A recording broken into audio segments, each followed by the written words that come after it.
If you're struggling with a drug or alcohol addiction, now is the time to take action and get professional help. Call Recovery Centers of America at 1-800-941-2358. You are worthy of recovery from your addiction, and calling RCA will be the first step in getting the help you need. Recovery Centers of America answers the phone and admits patients 24/7, and because safety is a top priority, all patients and staff are routinely tested for COVID-19.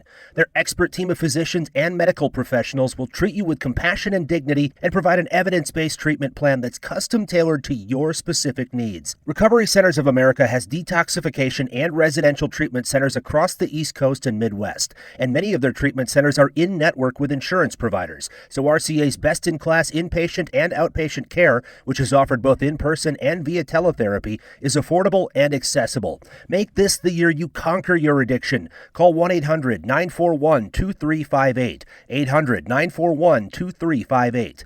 Every gambler knows that the secret to surviving. I don't wanna take advice from fools. You always won every time you placed a bet. Money, that's what I want.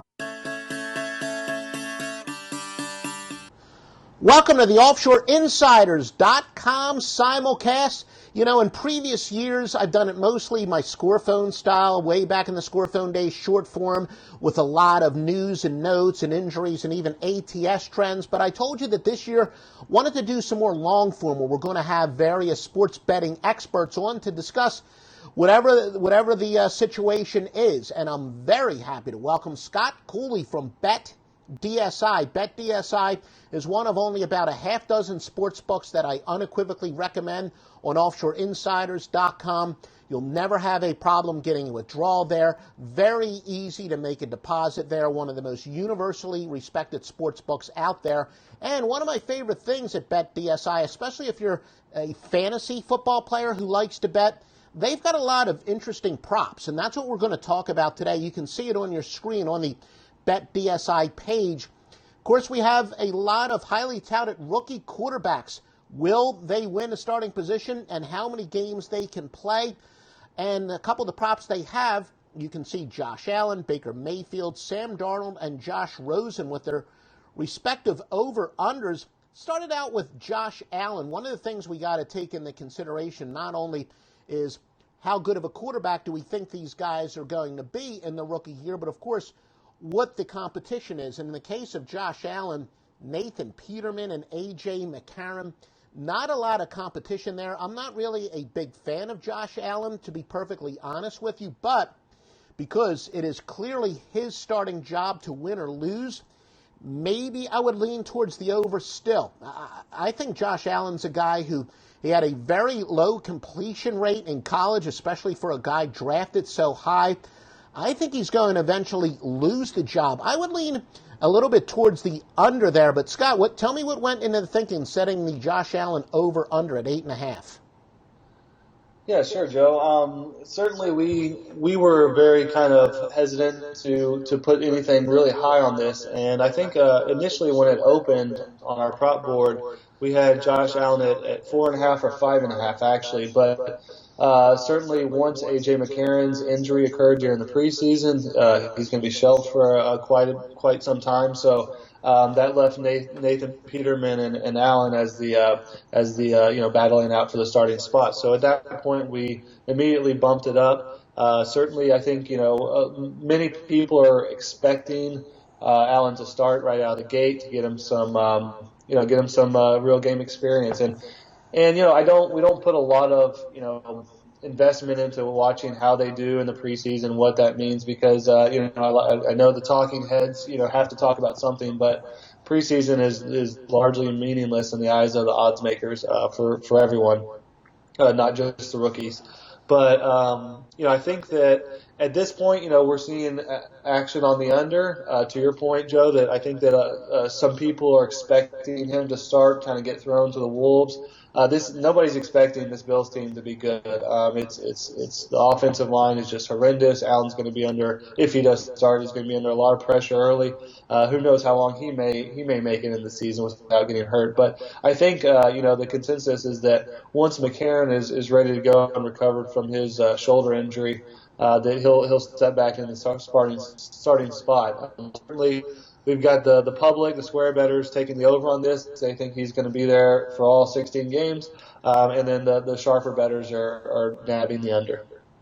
All right, well, as you can see, I said I would lean towards the under, and I usually am a sharper bettor. Baker Mayfield, another one of the more interesting ones. You have the over-under there at 4.5. He's the one who has arguably the most competition. We'll talk about Josh Rosen. He does as well, but Baker Mayfield, of course, will be playing behind Tyrod Taylor, who's an established starter, and Tyrod Taylor can certainly keep the seat warm. The truth is, Baker Mayfield has a little bit more of the upside. They didn't draft him to sit on the bench, but at the same time, as I said, they have the perfect guy to keep the seat warm. And then again, they wouldn't have, you could say conversely, they wouldn't have gone out and gotten an experienced quarterback in Tyrod Taylor if they weren't planning on maybe breaking in Baker Mayfield slowly. The truth is, you got a coach who's got a 1-33 straight up record. So if he's gotten this far, clearly they're going to let Hugh Jackson go through the rebuild process. So there's no urgency for him to win. I would lean towards the over because I think that Cleveland can look towards the future. And I know, kind of as a side note, it's my understanding that at least at a lot of sports books, and I don't know if this is the case at BetDSI, but the public seems to be liking to bet Cleveland over the total in the number of wins, and there are even a lot of people have them as the dark horse to win the Super Bowl. That's what I've heard about some of the other sports books. Is that the case at BetDSI as well? Not so much. I mean, we certainly take our fair share of $5 and $10 bets from the public bettors that they have some want some long odds and some hopefuls and something to root for all season. We have seen some sharp action on both sides of the Browns. It's pretty balanced as far as their season win total. Some are taking the over, some are taking the under, but it's not like it's the media really is especially with Hard Knocks covering the Browns. It's really easy to get caught up in the hype and the pomp and the fluff, but in the odds-making business, there is no such thing as hype. So you have to keep a level head and really not listen to what those media types say. As far as Baker Mayfield, we feel like Hugh Jackson has been very very poignant as Tyrod Taylor is my starter. He's going to be my starter. I fully expect to see him starting throughout the season, especially maybe the first 8 to 10 weeks. If the Browns get off to a 2-8 start, or 2-9, or they haven't really won any games, I think there will be some pressure from upper management and stuff to get Mayfield in and get him some reps. But I actually think that this would be more of a play to under for me. I think that if the Browns are competitive, like some people are expecting them to be, I think we could see Mayfield sit on the bench the entire first season, just because of Hugh Jackson's commitment to Rod Taylor at this point. And that's actually been saying, it's funny, you brought up the Hard Knocks thing. I saw a stat somewhere, and I don't have software that can specifically measure this, but it says that for the most part, teams that are on Hard Knocks are great go-against bets because they are overvalued. They get so much exposure, and, who knows, maybe even in the training camp there are some things they don't want to discuss because of the Hard Knocks. But do you find that when it comes to the games during the regular season that maybe the public is betting on the Hard Knocks team and maybe the Sharps are betting against them? Yeah, I think that just kind of translates through all kinds of media attention. Whenever there's a lot of excitement, maybe one of these rookies plays really well, 1 week, the very next week, the public is going to be on that rookie, and you may see even a little bit of a line adjustment and an intentional inflated line from the odds makers. That because they understand that they're going to get that public money, just like we have public teams, the Cowboys, the Packers, the Patriots, where their spreads are always a little bit inflated. But you can't do it too much because the Sharps are on their side just ready to pounce on a bad number. And certainly talking about media teams, there's not a bigger media team than the New York Jets. And Sam Darnold, I've gone on record as saying that I think he's going to be a bust, but with the Teddy Bridgewater trade, He's now been announced he will be the Game 1 starter, at least according to most reports. This is probably the toughest one for me because as somebody, like I said, I think Darnold's going to be a cataclysmic bust. I think he's another Matt Stafford, and I know that some people are still big believers in Matt Stafford, Jay Cutler. He's one of these guys where his talent always exceeds his production. I'm more about production. I saw Darnold make a ton of mistakes last year, but the job is clearly his to lose. The over-under's at 6.5, so, before the trade, I might lean towards saying the under, although I think most people did expect Teddy Bridgewater to get traded. I think Bridgewater is going to be the better quarterback not only this year, but long term. But Sam Darnold at 6.5, I think it's clearly his job to win or lose. And in fact, I know that you have a prop about will any quarterback throw, I think it's 22 or more interceptions this year. If I had to bet on who's likely to throw the most interceptions this year, it's Sam Darnold because I think they're going to stick with him. But he makes a ton of mistakes. I think he's a feast or famine quarterback. But especially after the trade yesterday where it does appear that Darnold is most likely the number one quarterback, I like the over here. But tell me about what the thinking went into setting the total at 6.5 and now juiced at minus 130. Yes, and I agree with your sentiments there, Joe. I think that this looks like a good over bet. We never know based on, what might happen with injuries and that kind of stuff. But certainly the bettors are reacting that way. They're taking the over, especially since, Bridgewater was traded long. And so I think that, and you're right about the interceptions total. Darnold could, if could be a Peyton Manning, not to compare him to Peyton Manning, but a Peyton Manning-like season where he throws 30 interceptions in his rookie campaign.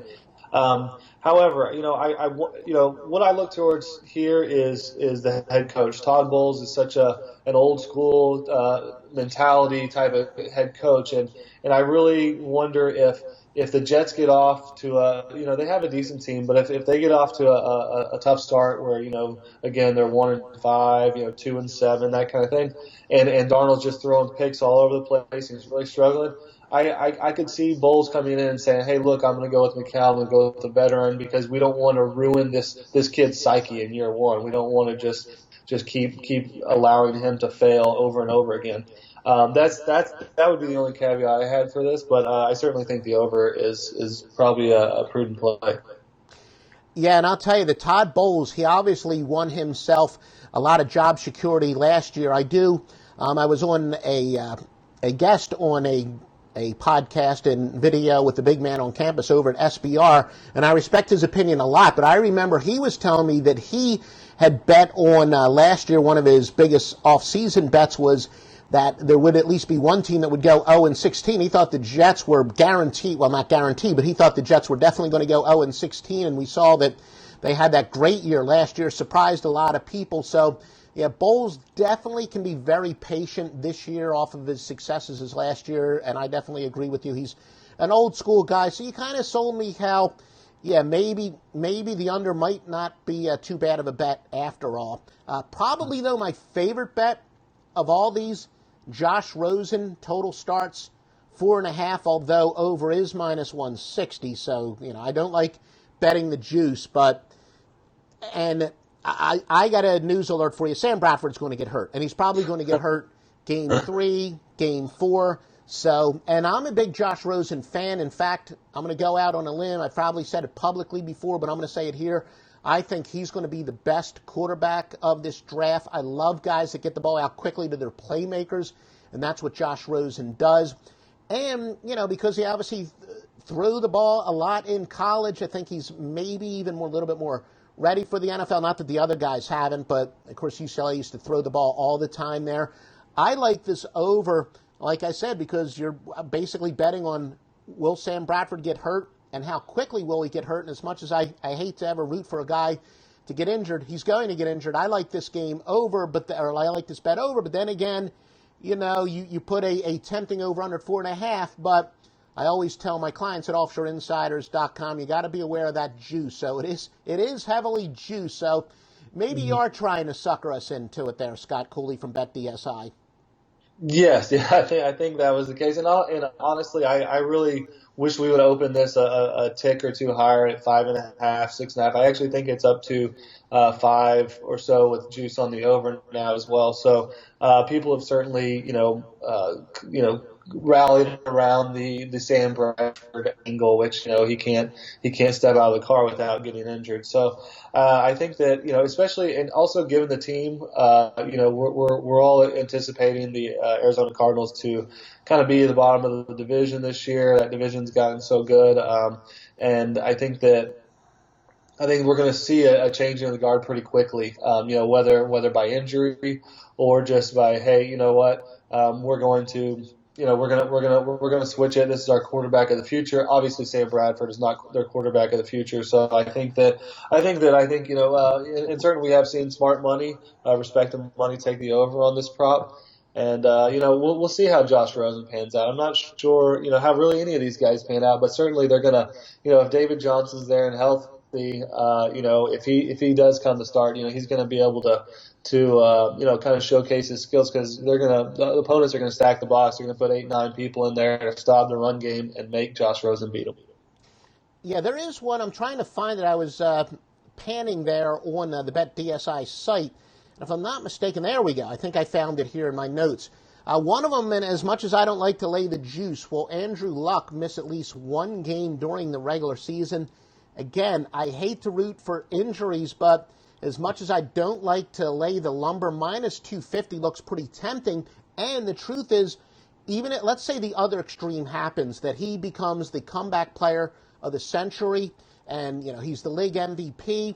If somehow Indianapolis, if they're in position entering week 16, or actually I guess it would technically be week 17, and they already have a playoff spot clinched, there's no way he's going to play. So I say either extreme. In the most likely event that Andrew Luck does miss a game because of an injury, it wins. And if he turns out he's spectacular and healthy, and they're in a position where in the final week of the season they can rest him, I think he would be in civvies in the final game of the year. So as much as I don't like to lay 250, it's kind of like having a favorite in a horse race. When I looked over some of your props, that's probably the one I like most, and even though I'm allergic to chalk, Andrew Luck. But tell me about the thinking behind having what I think is still relatively low juice there. Yeah, I agree with you. It seems like, unfortunately, I hope we're not singing the same song for Andrew Luck as we have been for Sam Bradford in 4 or 5 years. Andrew Luck is just an immense talent. I think he's a great ambassador for the league and really really good for the game of football. A really really quality person on and off the field. I know him personally, so I'm always rooting for Andrew, but. These injury bugs, they for whatever reason on some players, they keep biting, and we all are sitting back and looking at this skeptically because how many times have we heard, oh, Andrew Luck will be ready, or Andrew Luck is warming up and he's going to play this year, and then we go an entire season and we don't see him. So that stigma is already stuck in our mind that this guy is injury prone and he probably can't last a season. So we definitely wanted to keep the juice high on that. Maybe not to ward off, somebody like yourself, Joe, but we wanted to try to attract people money on the no. And I'll tell you one guy that I'm a full believer in, and at least in this case, I get to root against an injury, Deshaun Watson. I would take just about any over on him. I think this guy is the real deal. He's a superstar. Of course, we're talking about a guy coming back from an injury. And then again, if you want me to list guys who had spectacular rookie years at quarterback and then were disappointments in their next year, that list is long, and these are guys that stayed healthy. So there are definitely some question marks there, but I think I would take all of his overs, personally, if he remains healthy. The guy's an absolute stud, and I agree with you. You don't want to look too much into preseason performance, but the fact that coming off an injury, he kind of looked like that he was his old self. That's pretty impressive. So, at BetDSI, I would take a long look at all those overs. Well, Scott Cooley, tell me what other ones, I mentioned some of the ones that grabbed my eyes, but what are some of the ones that the public is liking to bet on, and is there a big difference between, and I guess you obviously have very low limits here, so it's probably a little bit tougher to measure sharp money, big money. But are there any props that you have where it looks like maybe the public loves it one way, but some of the guys that are more sharp are liking it another way? Yeah, certainly. We're seeing, obviously Aaron Rodgers is, the most polarizing quarterback in the league, and the public's always going to bet on the Packers. They're always going to bet on Aaron Rodgers. So we've taken, basically, 90% square money on his passing TDs totals and his passing yards total. Sharps is not the same story.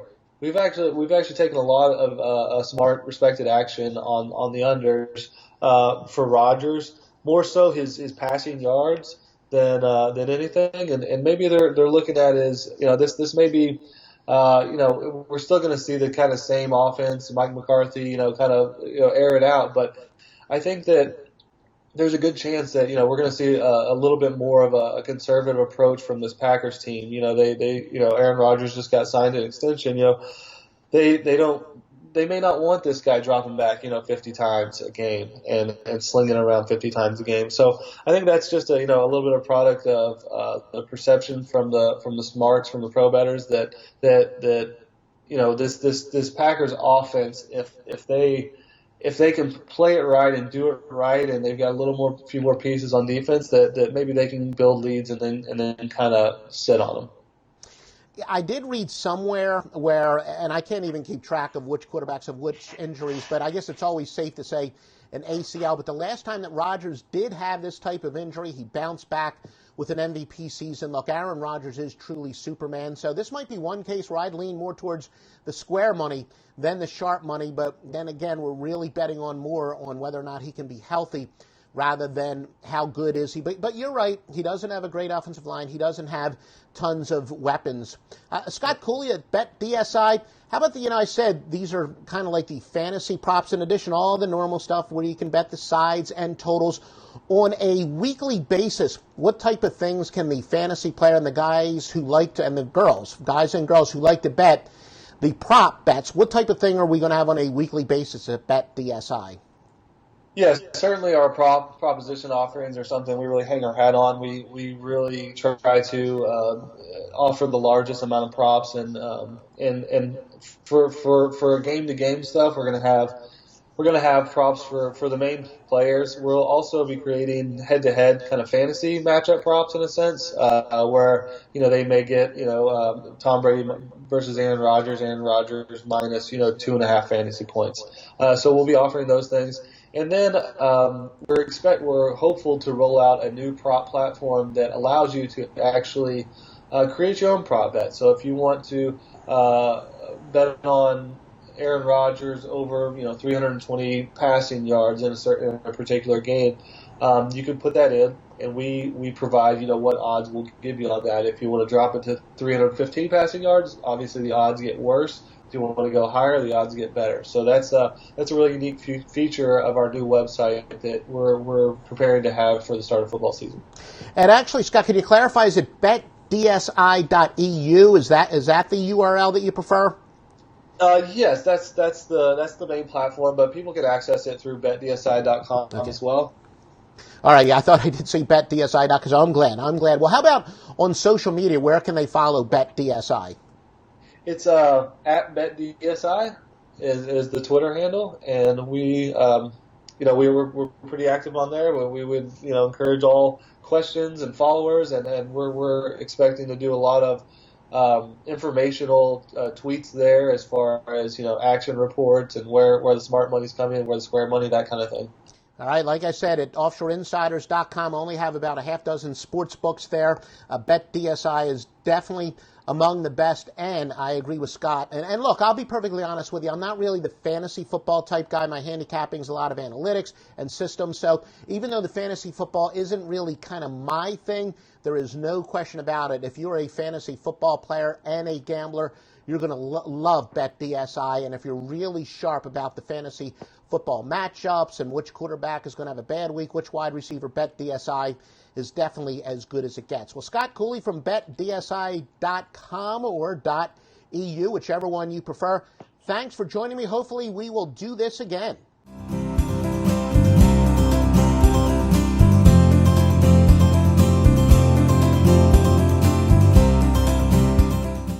Once upon a time in a convenience store, a woman asked, "Which zero-calorie drink will I like more?" The cashier said, "I have a thought. Coke Zero Sugar always hits the spot." The taste made her heart fill with laughter, and with her Coke Zero Sugar, she lived happily ever after. Coca-Cola Zero Sugar, unbelievably delicious. No trip to the store is complete without the unbelievably delicious zero-calorie taste of Coke Zero Sugar. Pick some up at 7-Eleven today.